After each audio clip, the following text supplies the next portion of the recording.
43페이지에 있는 효율적 시장에 대한 설명이 있을 거예요. 자, 일단 이제 이 말을 꼭 기억하셔야 됩니다. 우리 항상 부동산학에서 효율적이란 말을 쓰면요. 반드시 이 말은 결국 이 말 같은 거예요. 어느 누구도 초과 이윤이 발생하지 아니하고 반드시 정상 이윤만 발생되는 시장을 가지고 효율적입니다. 그러니까 효율적이라는 용어 나오는 순간 무조건 초과 이윤이 없는 거예요. 항상. 이 말을 꼭 기억하셔야 돼요. 그래야만 나머지 설명할 수 있다고요. 그래서 요 개념 좀 정리해 보시면서 원래 효율적 시장은 크게 두 가지 형태로 구분합니다. 우리 아마 거기 있는 책을 보면 알겠지만요. 첫 번째 갈로 1번 효율적 시장이 있고 D장 가볼까요? 예, D장에 44페이지입니까? 양갈로 2번에 할당 효율적 시장이라는 게 있습니다. 물론 둘 다 효율적이라는 개념을 썼기 때문에 기본 전제가 어느 누구도 초과인이 없는 거예요. 자, 그러면 이때 보니까 분명히 첫 번째 효율적 시장이란 말이 있고 이거하고 항상 비교할 게 뭐 있냐? 여기 있는 할당 효율적 시장을 서로 비교하셔야 됩니다.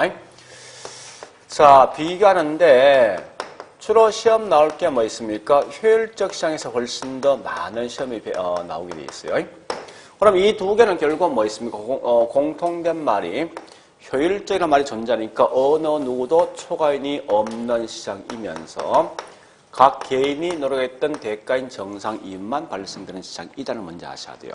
근데 요 두 개 차이를 둔 이유가 있어요. 그 차이가 뭐냐 이겁니다.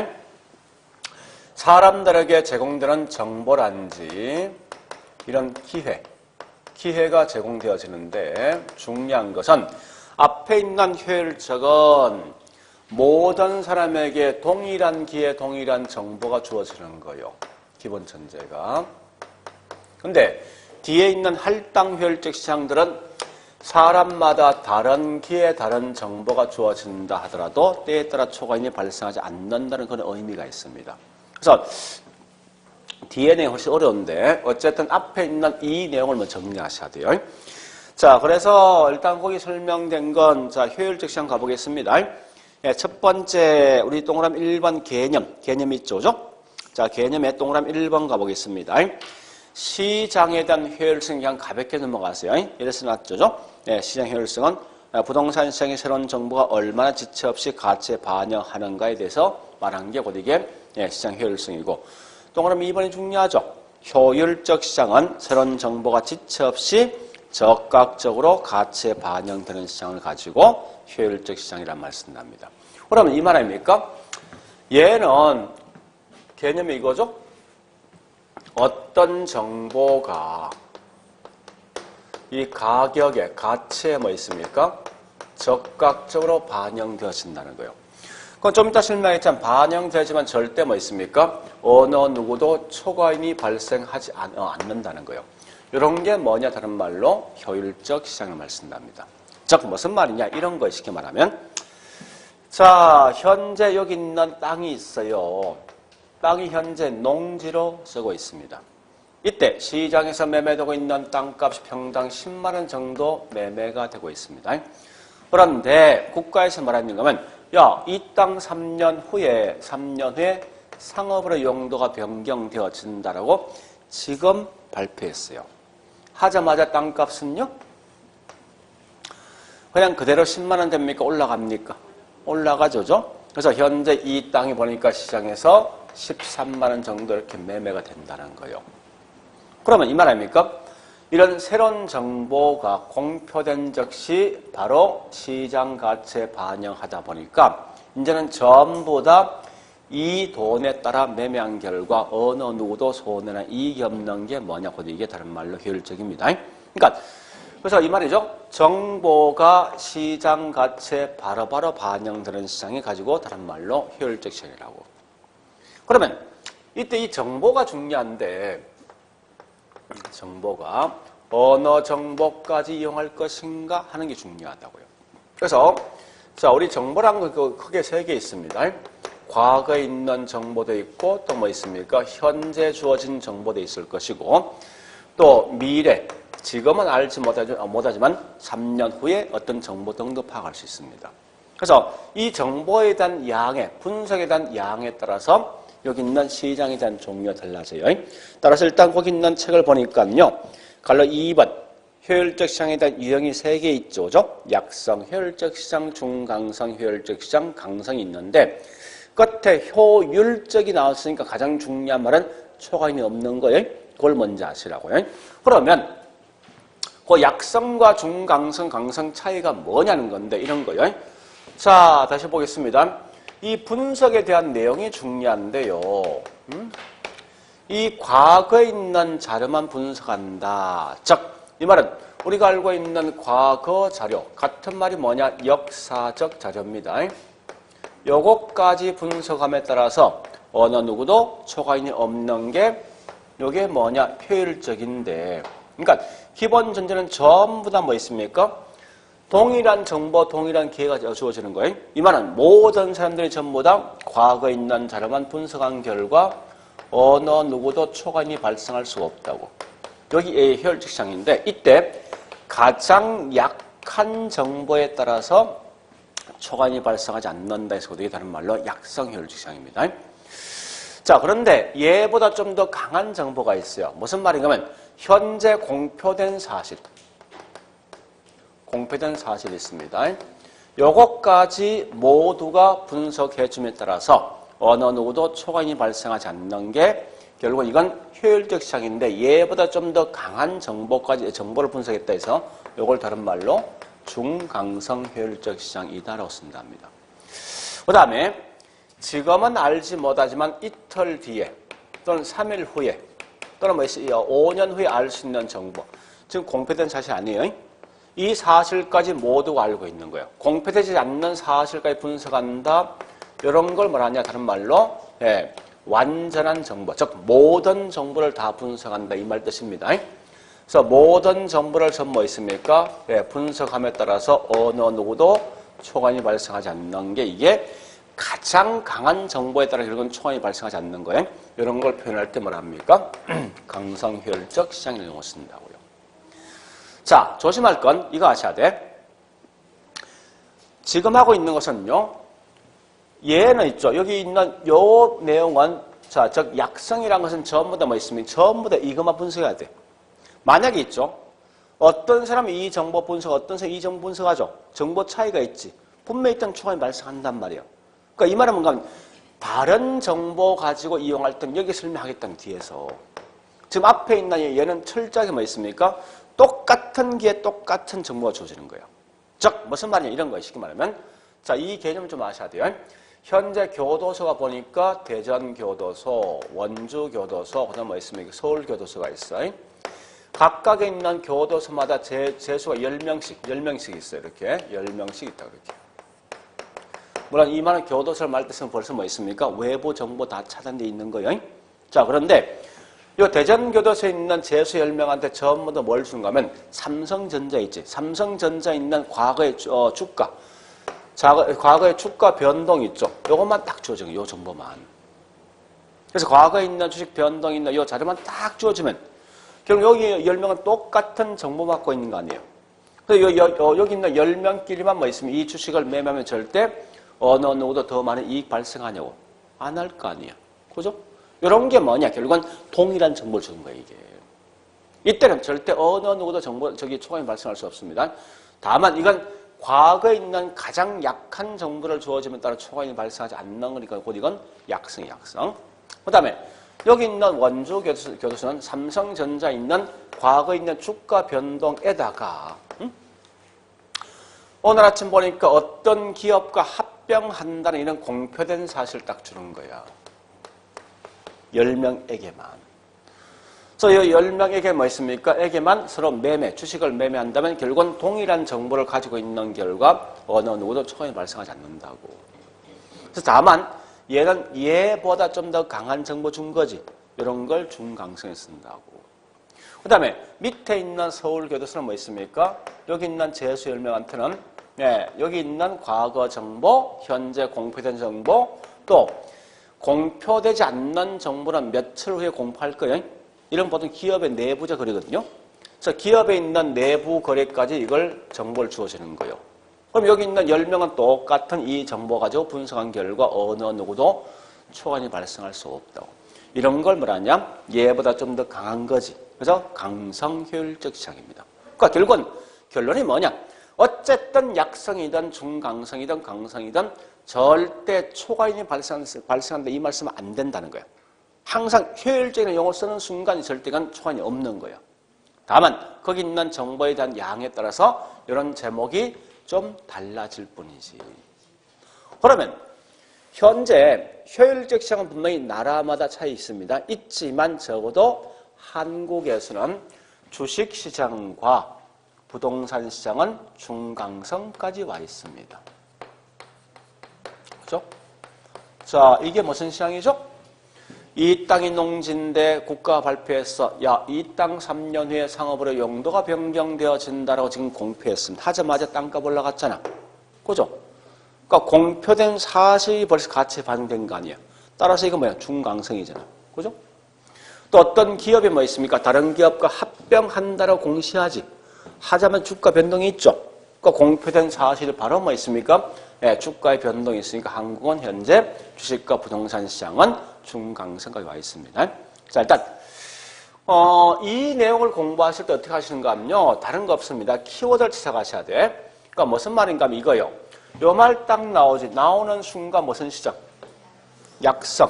그리고 마지막 파악할 게 뭐예요? 요거 파악해야 돼.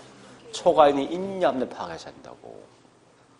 이런 말 나오는 순간 무조건 이거 나온다 항상. 그리고 끝에 반드시 이 말 확인해야 된다고. 이런 게 중요한 문제 풀 때. 그래서 일단 지금은 다른 거 보지 말고 항상 관념상 나왔을 때 효율적 이 말 나오면 절대 초과인이 없는 거야. 이 말이 제일 중요한 거예요.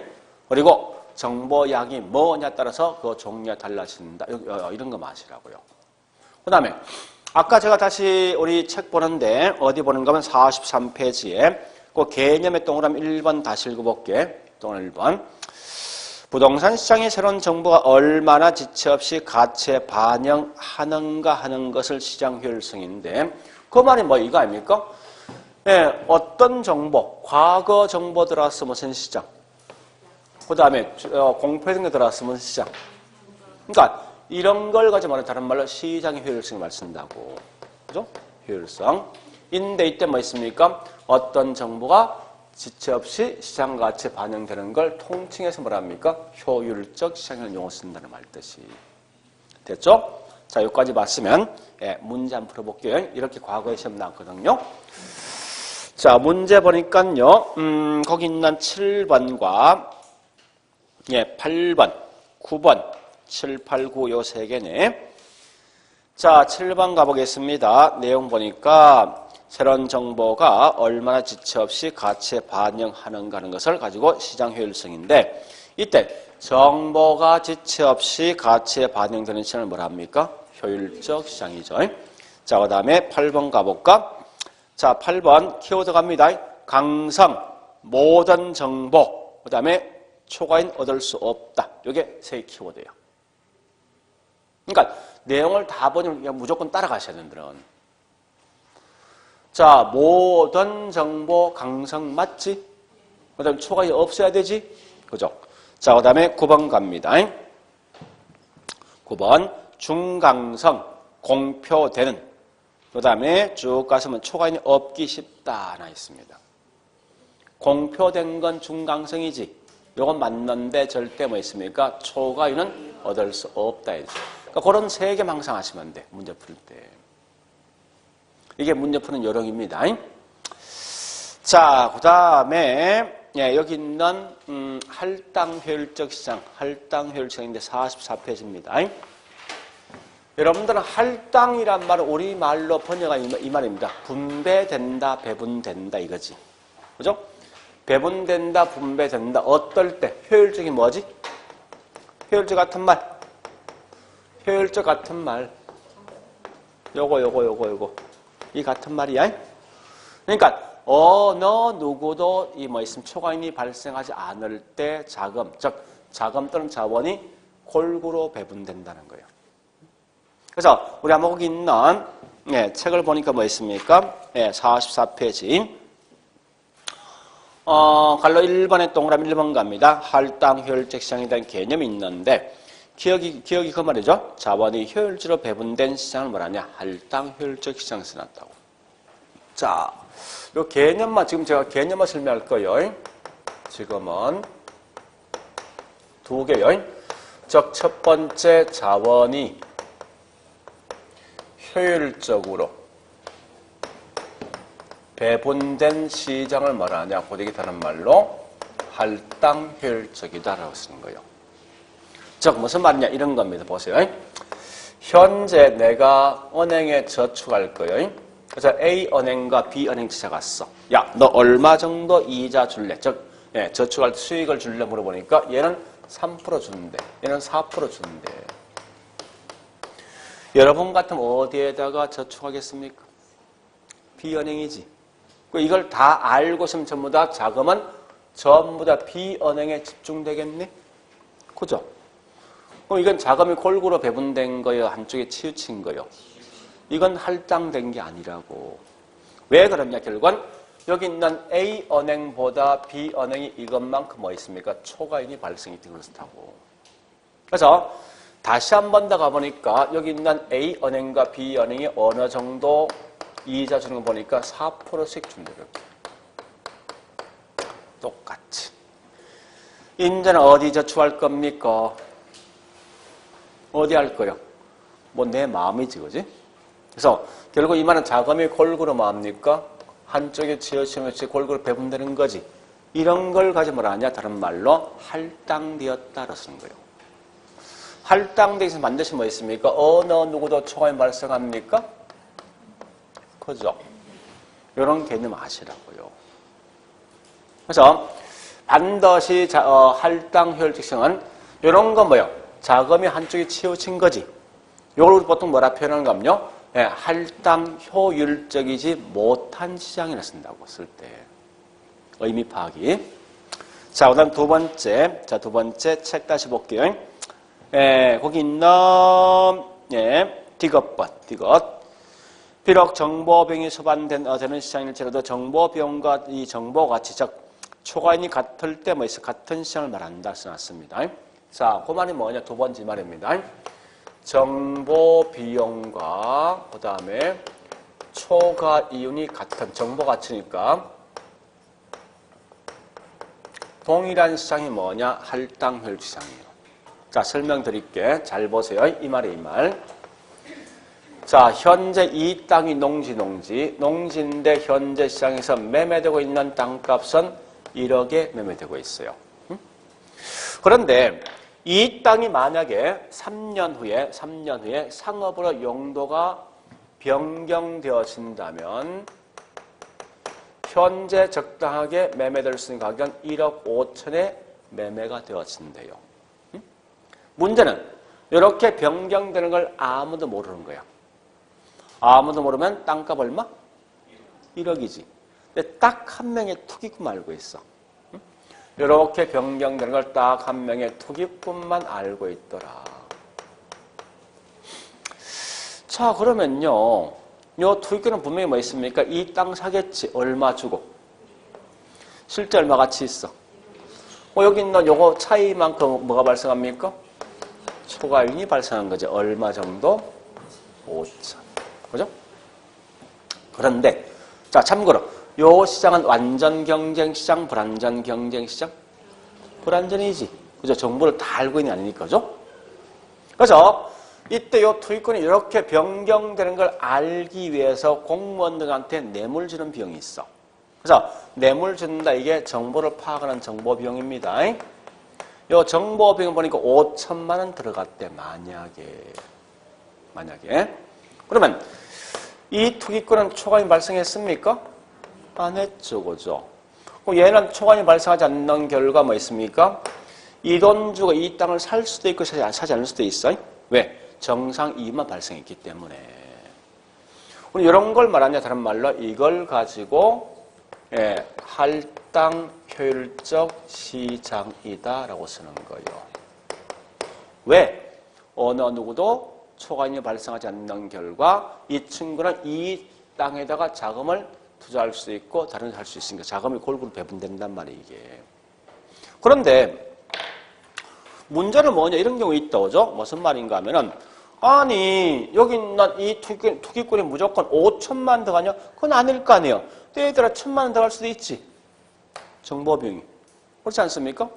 그러면 1,000만 원 들어가면 결국 얘는 얼마 정도 이익 발생합니까? 무조건 이 땅 사겠네. 그럼 이거 자금이 한쪽에 집중된 거 아니에요? 그죠? 집중되었다 이걸 보통 뭐랍니까? 할당 효율적이지 못한 시장 쓸까 이렇게 이렇게 쓴단 말이에요. 그 중요한 것은 할당 효율적 시장과 우리 보통 할당 효율적이지 못한 시장을 그냥 뭐 간단하게 비할당할게 비할당.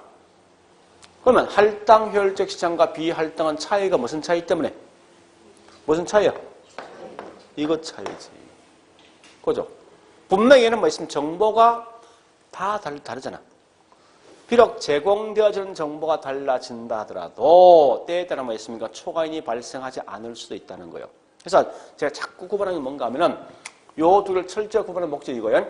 효율적인 기본 전제가 모든 사람에게 동일한 기회, 동일한 정보를 주어지기 때문에 자동으로 초과인이 발생하지 않는 거예요, 벌써. 다만 이 정보가 뭐 있습니까? 어느 범위까지 분석을 따라서 여기 있는 제목이 달라질 뿐이지. 물론 잘 알지만 이 중강성 효율적 시장은 공표된 사실만 분석합니까? 앞에 있는 이것도 분석합니까? 다 분석하는 거예요, 둘 다.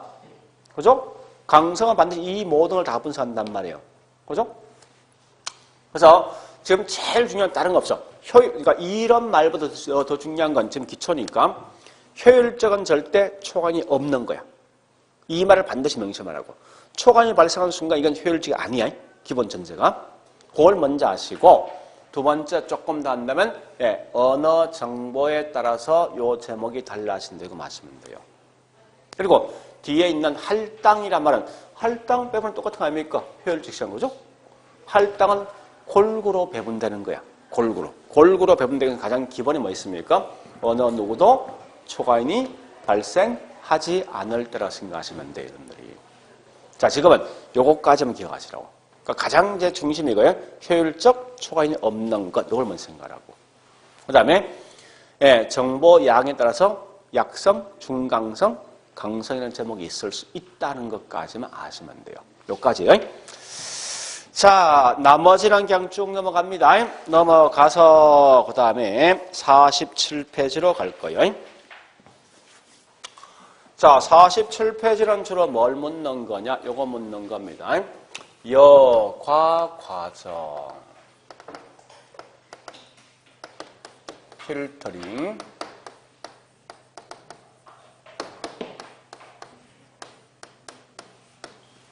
프로세스. 자, 이 말인데 여과랑 거른다 말 뜻이 이겁니다. 자, 일단 여기 있는 여과 과정의 가장 기본적인 전제를 좀 아셔야 돼요. 이것도 시험에 꽤 많이 나옵니다. 나오는데 첫 번째 뭐냐? 기본 전제 이겁니다. 가장 중요한 것은 맨 먼저 소득을 구분할 때 자, 구분 기준이 뭐냐? 모든 건 소득에 따른 구분입니다. 그래서 항상 고소득 계층과 반대 뭐 있습니까? 저소득 계층이 있는 거예요. 그래서 우리 항상 고소득은 그만큼 좋은 집을 사겠다, 그죠? 따라서 이런 고소득은 반드시 고가 주택을 갖다가 차지할 것이고, 거꾸로 저소득은 뭐 있습니까? 저가 주택을 가져간답니다. 참고로 절대 여과 과정에서는 중간 계층 없어요. 자, 그러면 이때 두 번째 뭐가 중요하냐? 이런 게 꽤 중요해요. 자, 만약에 주택을 공급했을 때 이 집을 누가 가져갈래? 하는 게 중요한 거예요. 그래서 항상 보니까 이게 중요합니다. 신규 주택은 반드시 신규는 비싼 거지. 개념상 그죠? 그래서 고소득 계층만 차지하지 절대 뭐 있습니까? 저소득 계층이 이 집을 가져간단 말씀은 안 된다. 이거 아시라고. 이 기본 이제 전제의 전제. 그러면 여기 있는 저소득계층은 어디서 주택을 조달받을 것인가? 이게 분명히 중요하다고요. 자, 우리 고가주택은 시간이 경과되면은, 예? 시간이 경과되면 서서히 건물이 뭡니까? 노후화되겠지. 노후화되면 집값은요? 떨어지겠죠? 집값 떨어진 그런 집을 얘들이 산다는 거예요. 그러니까 우리가 알고 있는 재고, 중고주택이요. 그래서 이런 걸 뭐라냐? 다른 말로, 네, 하향역을 통해서 뭐 있습니까?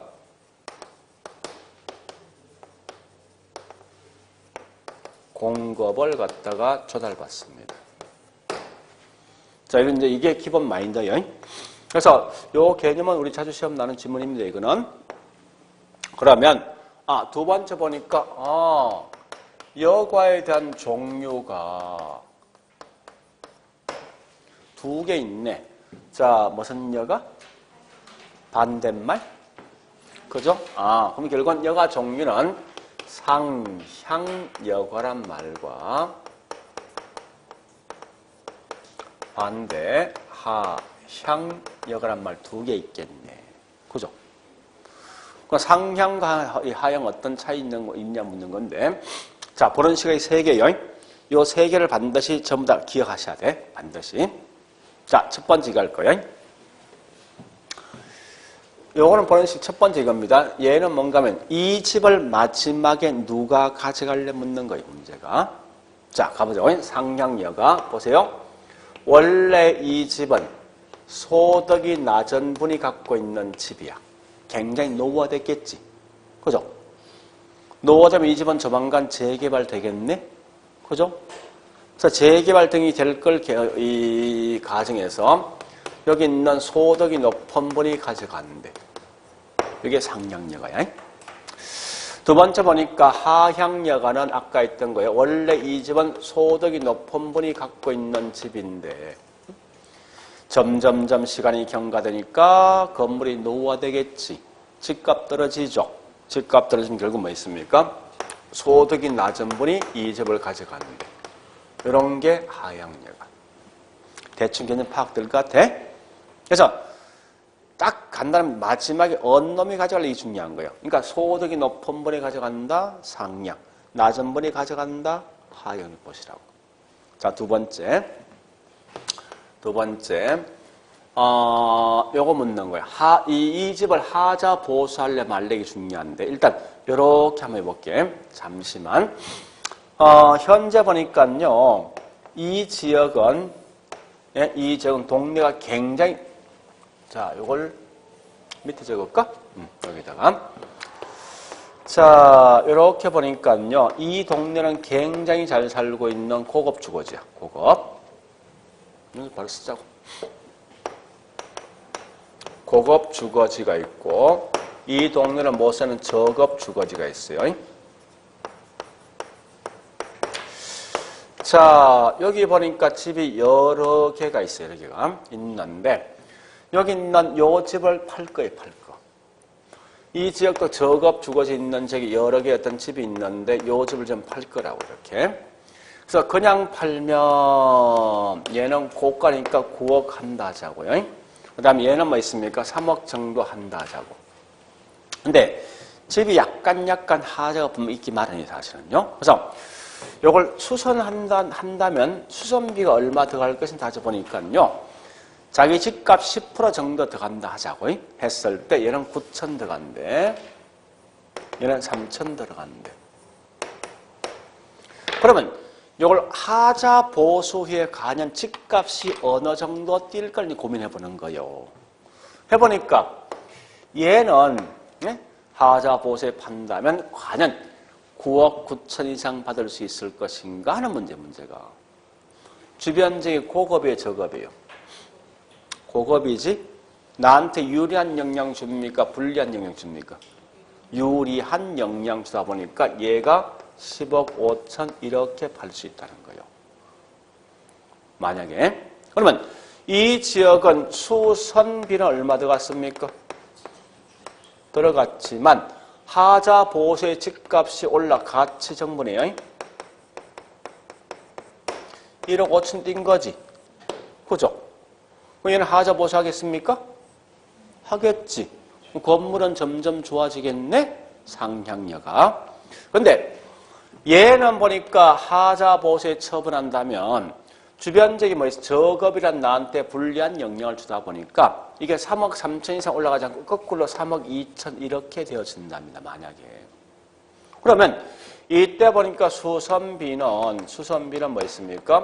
3천 들어갔지만 오히려 이 하자 보수의 가치가 올라간 건 2천 띈 거 아닙니까? 누가 더 큰 거요? 그 하자 보수 하겠습니까? 안 한다 이 말 아닙니까? 그 건물은 점점점 뭐하지? 노후화되겠지. 결국은 핵심이 그지. 앞에 이게 중요한 거 아니야? 밑에 이 말이 중요한 거죠. 이 말이. 그래서 만약에 하자 보수비보다 가치가 더 크기 때문에 하자 보수하죠. 집은 좋아진다. 상향. 거꾸로 수선비가 더 크면 이건 오히려 하자 보수하지 않는 결과 집값 더 떨어집니다. 그래서 이 하향력 합니다. 그 다음에 세 번째 보니까 세 번째. 이 소득이 꽤 중요한데 이때 보니까 소득이 올라간다면 하는 거예요. 자, 잠시 요걸 좀 정리해 볼게. 일단 집이 고가와 저가를 먼저 구분할 때 제가 9억이란 이 기준을 잡고 하겠습니다. 그래서 9억 이상 되는 건 고가되고 9억 이하 되는 건 저가된다 하자고 이렇게 가정상에서. 그러면 집 살 때 중요한 건 내 소득이 분명히 중요해요. 소득이. 3억을 기점에 3억 이상 되는 소득을 갖고 있는 분은 이런 집을 산대. 3억 이하 되는 분은 이런 집을 산다 가정하자고. 자, 그러면 원래 내 연봉이 2억 5천 정도 되는 사람이 이제는 연봉이 크기 때문에 연봉 4억이 된대. 4억이. 응? 되어지면 결국은 우리 과거에는 여기 살고 있었지. 그죠? 살고 있는 집을 버리고 올라탈 거 아니야. 그죠? 고가로.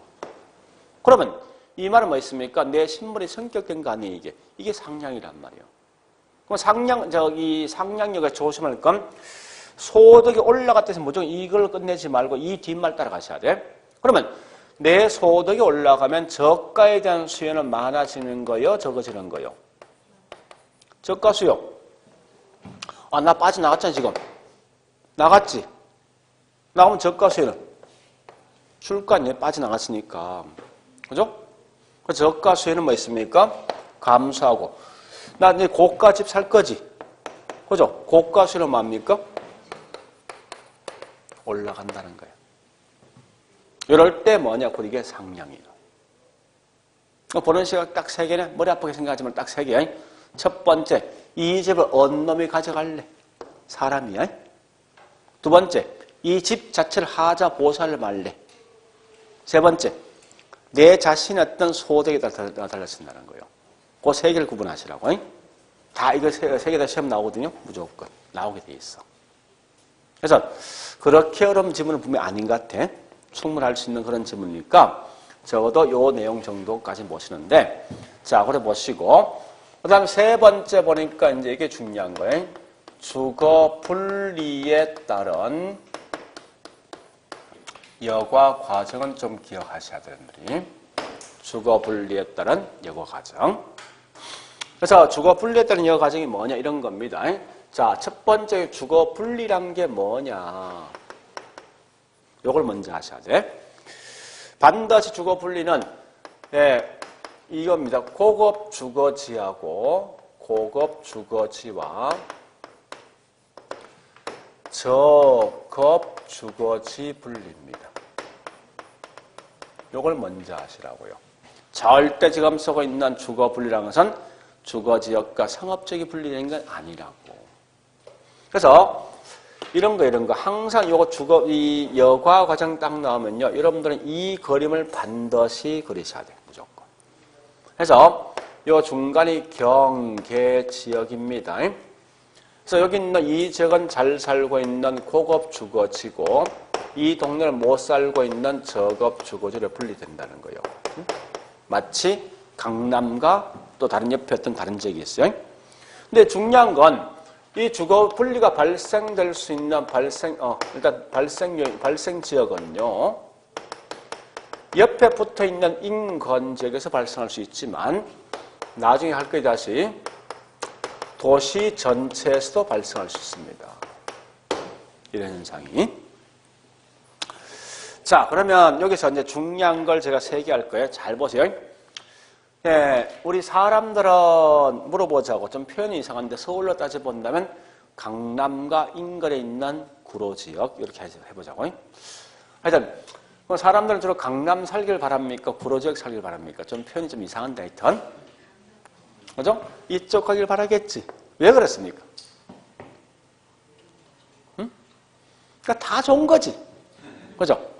한마디로 있으면 어떤 유용성, 효용, 편리성 등이 다 좋은 거예요. 그래서 이 말의 기본 마인드 이거합니다. 사람들이 이렇게 가까이 가길 바란다. 사실 이렇게. 그렇지만 문제는 뭐예요? 얘들은 얘하고 자꾸 분리되길 바라겠지. 그죠? 옆에 있으면 불리하다면 사실은. 그러면 경계지역에 인접해 있는 요 고급 주거지 요죠. 요 지역은 집값이 올라갈까 떨어질까? 떨어지겠지. 옆에 누가 있어? 저급이 있잖아. 이런 지역은 집값 떨어질 것 같아. 그죠? 반대급부로 경계지역에 인접해 있는 고급 주거지 요 지역은 집값이 올라가지. 옆에 누가 있어? 고급이란 나한테 좋은 영향을 줄 수 있는 외부 경제 때문에. 그죠? 이걸 먼저 구분하셔야 돼요.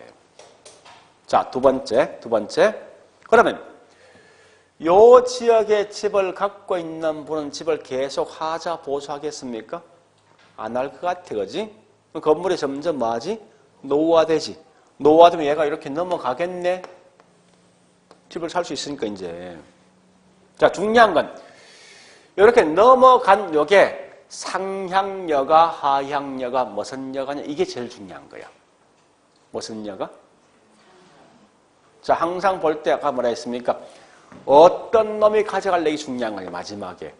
앞에 누가 갖고 있다 의미가 없어. 이 집 어느 놈이 가져갑니까? 그건 무슨 여가예요? 그렇지. 그게 굉장히 중요하다고. 그래서 이런 걸 가지고 뭐라 합니까? 하향여가가 발생해. 자, 그러면 시간이 서서히 경과되면 이 지역 점점 저급주택화 되겠지. 그죠? 이렇게 쭉 밀려가면 이 지역의 설람과 빈민가 되기 전에 얘가 더 이상 갈 곳이 없지 않습니까?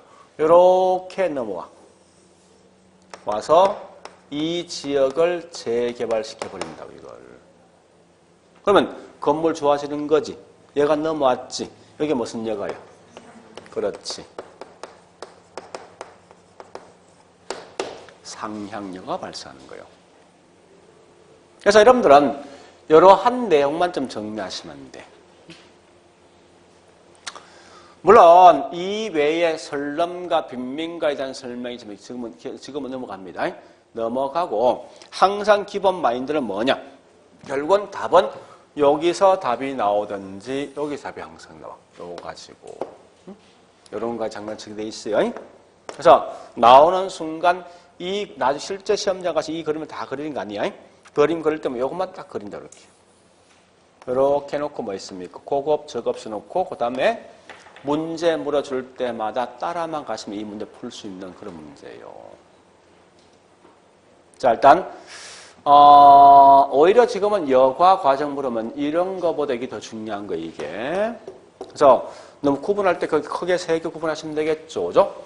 항상 누가 이 집 가져갈래? 어떤 사람이 타자 보수할래 말래? 또 내 자신의 어떤 소득에 따라 분명히 구분된다. 이것만 기억하더라고. 이것만 아시면 나머지 문제 풀 수 있습니다. 자, 그러면 우리 아마 그 책에 이제 그 설명이 그런 겁니다. 즉 우리 뒷장이 뭐 48페이지입니까? 네, 48페이지 보니까 부연 설명 나 있을 거예요. 여과 과정의 개념과 종류가 있다죠. 자, 일단 이거 하기 전에 문제부터 먼저 풀게요. 자, 10번부터 저기 있는 14번까지 10번부터 14번까지요. 자, 일단 10번 가볼게요.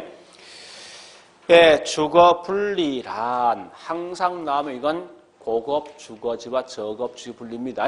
절대 이 말 대신 주거지역과 상업지역 분리된다 이 말씀 안 돼. 자, 11번 가보겠습니다. 자, 잘 보세요. 거기 내용 첫째 줄 딱 보니까 마지막에 누가 들어오는 거야? 고소득이야, 저소득이야? 저소득이지. 그 무슨 여가? 이렇게 항상 문제 푼다고. 앞에 누가 이 갖고 있다 할 필요 없어. 마지막에 어느 놈이 가져갈래? 이게 중요하니까. 그죠? 하향여가고. 자, 이적이 점점점 뭐 있습니까? 예, 점차 저소득층 주거지 바뀌겠죠. 그죠? 자, 12번 갑니다. 12번 보니까 뭐 나 있습니까? 가치 상승분과 보수비, 즉 수선비죠. 누가 더 커? 예? 다시. 가치가 더 크지? 그지? 가치가 더 크면 하자 보수해 안 해? 하지. 하면 무슨 여가? 상향여가. 상향여가죠. 뒷장 가볼까요? 자, 13번. 예, 13번은 문제 묻는 게 이거 묻는 거예요. 고석층 주거지역과 인접한 저석층. 자, 여보세요. 그 묻는 게 A, B 뭐예요? 네? 고소득층 주거지역에 인접한 저급 요거 묻는 거잖아. 집값이 뭐예요? 할정된다. 그죠? 또 반대로 저소득층 주거지역에 인접한 고소득층 주택. 요건 A지역 묻는 거지. 그죠? 예, 할인된다. 그죠? 자, 그 다음에 14번요. 상위 계층이 사용하던 주택을 하던 기존 주택이 하위 계층. 마지막 이 집 누가 가져간 거지? 하위. 그 무슨 여가? 하위, 하위. 하향여가지. 그죠? 하향여가. 그런 게 과거에 매번 시험 나왔던 거예요. 그러니까 결코 이 내용이 어려운 거 아니에요. 그러니까 한 번쯤 보시면 금방 이해될 수 있는 그런 내용이랍니다. 그렇게만 좀 기억하시면 돼요, 여러분들이. 자, 일단 여기까지 했던 걸 가지고 우리 책에 있는 내용 가보겠습니다, 이제. 자, 책에 48페이지 가보니까요. 자, 책 갑니다. 그래서 거기 내용 중에서, 갈로 1번요. 이건 쭉 한번 읽어보세요. 이렇게 생각하거든요. 저소득층이란 법적 규제에서 공급되는 일정 수준 이상의 주택을 소비할 수 없는 소득계층을 지칭한다. 이 말이 뭐예요? 이거 말하는 거지. 기본 전제. 항상 일정 수준 이상이라는 것은 고가주택이야.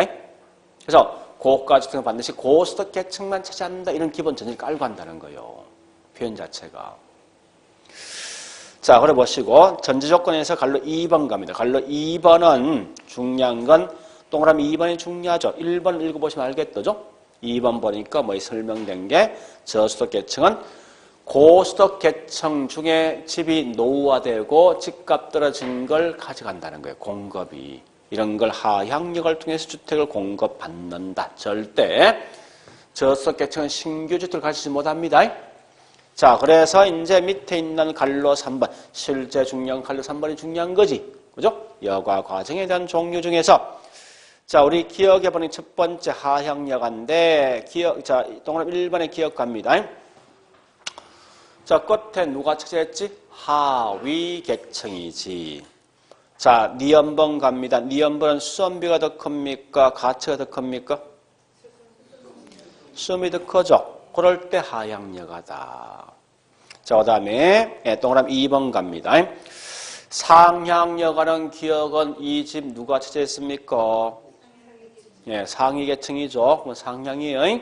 자, 니은번 갑니다. 누가 더 커져? 가치가 더 큰 거지. 자, 디귿번 갑니다. 소득이 증가하면, 여러분 참고로 있죠? 잠시. 요것만 보면 안 돼. 소득 증가는 무조건 상향이 아니야. 나중에 다시 설명하겠지만, 반드시 소득 증가 뒤에 이 말이 꼭 들어와, 이런 말이. 이 말 뒤에 따라왔을 때 이게 설명된다고. 그래서, 거기 있는 디귿번은 뭐 있습니까? 소득이 증가되면, 옛날 내가 저가주택에 살고 있는 사람이 고소득 갈 거 아니에요, 그죠? 그런 결과 저가수에는 감소하고 고가수에는 뭐 증가된 현상 갖다가 다른 말로, 예, 저기 있는 상향여가다. 자, 밑에 있는 큰 2번은 무조건 통과하세요. 이건 절대로 할 게 아니에요. 그냥 넘어가시고. 자, 우측 갑니다. 49페이지. 큰 3번 주거 분리와 여과 과정이 있죠. 이건 꼭 정리하셔야 돼. 그래서, 거기 설명되지만 갈로 1번 있죠. 주거 분리는 도시 전체 측면뿐만 아니라 인접적, 즉 인건지가 발생한다. 그래서 갈로 2번에 고급 주거지, 저급 주거지 바뀌는 이유가 있는데 거기 있는 설명이 뭐 있습니까? 동그라미 1번, 그 다음에 2번은 통과하시고 넘어가 볼까요? 뒷장에 뭐 있습니까? 3번, 4번 있죠? 이런 걸 쭉 읽어보시라고. 읽어보시면요. 여기 있는 요 설명이 있습니다. 요거 설명돼 있어. 응? 그렇게 내용을 보시면서 우리 문제는 굉장히 심플하죠? 금방 눈에 보이는 거지? 그래서 그런 내용만 정리하시면 돼요. 자, 그래 하시고 좀 쉬었다가 51페이지 정리 3번에 있는 도시 공간 구조와 지대 요거 할게요.